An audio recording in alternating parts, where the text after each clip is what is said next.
Hey, how's it going? This is Ricardo, and in this video I'll show you how to remove the wireless card from a Dell Latitude 3590. If you're looking for parts for this laptop, go to our website and use this coupon for a 5% off discount.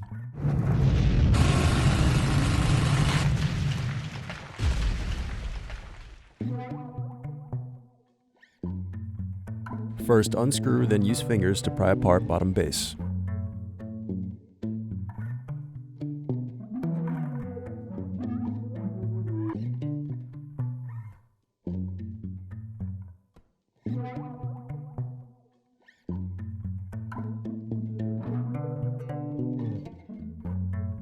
Now unscrew and disconnect battery.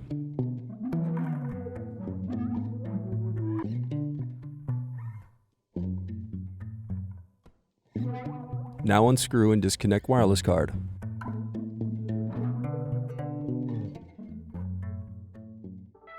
Thanks for watching. Don't forget to like and subscribe if you enjoyed this video. And if you need more, check out this playlist to watch other tutorials for your laptop.